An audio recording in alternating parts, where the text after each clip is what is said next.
Assalamualaikum warahmatullahi wabarakatuh. Alhamdulillahilladzi allafa baina qulubina, wassalatu wassalamu ala nabiyil mustafa wa ala alihi wa sahbihi ahli sidqi wal wafa. Amma ba'd. Dewan Hakim yang arif dan bijaksana, hadirin sebangsa dan setanah air yang kami banggakan. Liputan6.com melaporkan bahwa pada tanggal 17 Januari 2022 lalu, masyarakat telematika Indonesia melakukan survei tentang informasi palsu atau hoax yang kini sedang marak di negeri kita tercinta. Ternyata media sosial menjadi sumber utama peredaran hoax. Bahkan Diskominfo melaporkan bahwa Indonesia termasuk negara yang menghadapi masalah serius dalam penyebaran hoax. Hadirin, dampak dari hoax sungguh menyedihkan. Salah satu contohnya adanya kasus yang menyita perhatian publik pada tahun 2021 lalu, yaitu informasi hoax penculikan anak yang terjadi di Lombok dan Kalimantan. Akibat hoax itu, orang tak bersalah dibunuh secara mengenaskan oleh massa akibat tuduhan pelaku penculikan tersebut. Belum lagi beberapa info hoax lainnya dalam hal politik dan keagamaan yang bisa menjatuhkan nama baik seseorang. Oleh karena itu, hadirin, pada kesempatan yang berbahagia ini, perkenankanlah kami menyampaikan syarahan Al-Quran dengan judul Konsep Al-Quran dalam menyikapi hoax di media sosial untuk menghadapi dekadensi moral, dengan landasan firman Allah dalam Quran Surah An-Nur ayat 11. Dari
usikan syaitan yang terkutuk dengan menyebut asma Allah yang Maha Pengasih, Maha Penyayang. Sesungguhnya orang-orang yang membawa berita bohong itu adalah kelompok di antara kamu juga. jangan kau mengira bahwa peristiwa itu buruk bagimu. Sebaliknya, itu baik bagimu.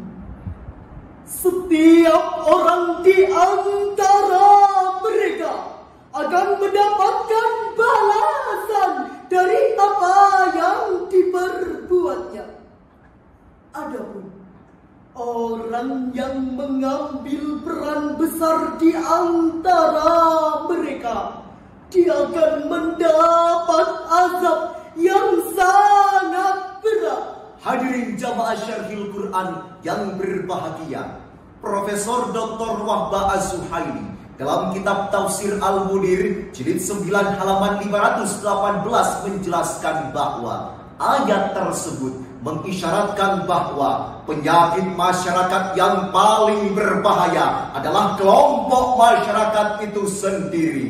Karena penyakit itu adalah usaha meruntuhkan kepercayaan kepada para pemimpin dan tokoh masyarakat, serta upaya mencemarkan kehormatan, harga diri, nama baik, dan prestis mereka.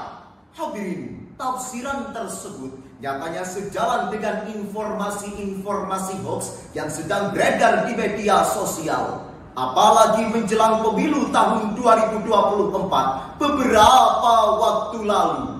Menurut laporan Kemenkominfo, ada 526 konten hoax pemilu di media sosial selama periode Januari 2022 hingga Oktober 2023. Hal ini menunjukkan peningkatan yang sangat signifikan terhadap penyebaran hoax menjelang pemilu tahun 2024.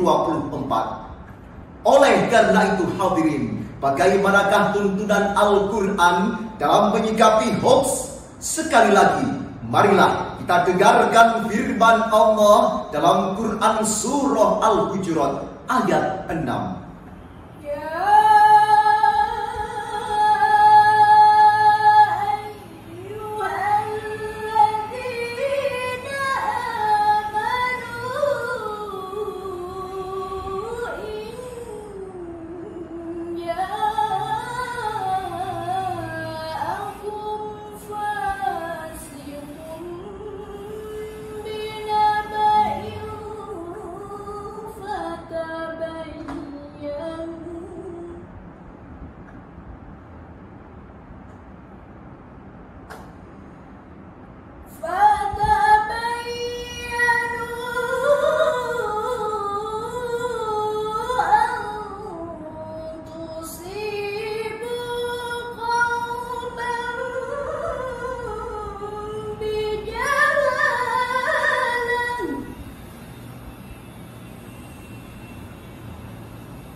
Wahai orang-orang yang beriman, jika seorang fasik datang kepadamu membawa berita penting, maka telitilah kebenarannya agar kamu tidak mencelakakan suatu kaum karena ketidaktahuanmu, agar kamu tidak menyesali perbuatanmu itu.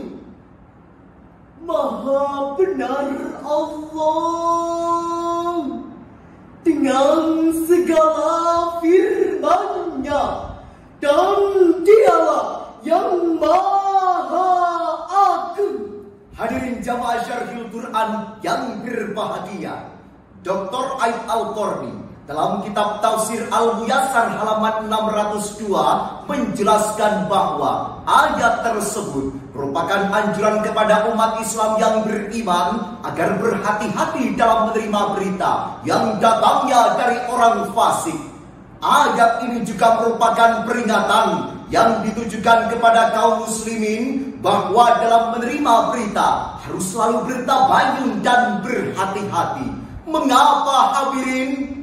Karena di akhir tahun 2023 hingga di awal 2024 ini, perseteruan antar saudara sebangsa terus saja terjadi. Lebih besar, lebih luas, dan lebih elit lagi. Dengan sekali klik saja sudah bisa kita nikmati di segala macam media sosial yang tersaji. Perang ideologi, perang keyakinan, perang kata-kata, dan perang idealisme. Yang lebih miris lagi, gara-gara perut dan nafsu yang menuntut fitnah sana, fitnah sini, antar saudara sebangsa tak lagi ada peduli. Demi mendapatkan kursi dan posisi, rakyat menjadi korban provokasi. Sesama agama saling membenci, sesama bahasa saling meludahi, sesama putra bangsa saling berkelahi. Maka runtuhlah kedaulatan NKRI. Hadirin jamaah Syarhil Quran, calon penghuni syurga. Hadirin, dari dua ayat yang telah kita kaji bersama, maka ada beberapa langkah yang kami singkat. HOM, hati, otak, mata, agar kita tidak mudah hanyut dengan berita hoax. Antara lain, pertama, fungsikan hati. Isilah hati dengan berbaik sangka terhadap objek yang dijadikan hoax. Jauhkan hati dari buruk sangka, sebab buruk sangka termasuk dosa besar. Kedua, fungsikan otak. Selama tidak ada bukti yang valid, jangan sekali-kali mempercayainya. Ketiga, fungsikan mata. Fungsikan mata untuk banyak membaca Al-Quran dan merenungi isinya, serta buku-buku berkualitas. Oleh karena itu hadirin, dari pemaparan yang telah kami sampaikan, maka dapat kita ambil kesimpulan bahwa yang pertama, hoax merupakan ancaman tri-ukhuwah, yakni ukhuwah Islamiyah, ukhuwah wataniyah, dan ukhuwah basyariyah. Yang kedua, secara kultural kita harus membentengi diri dari hoax dengan nilai-nilai Al-Quran. Dan secara struktural harus ada penegakan hukum dari pemerintah sebagai ulil amri. Hadirin, demikian syarahan yang dapat kami sampaikan. Kami akhiri dengan sebuah tembang.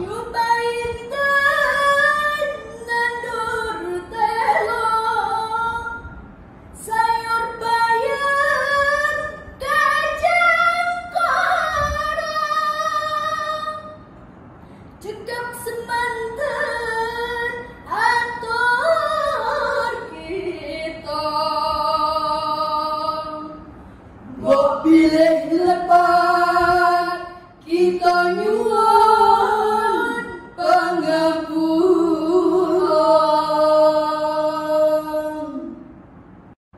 Wassalamualaikum warahmatullahi wabarakatuh.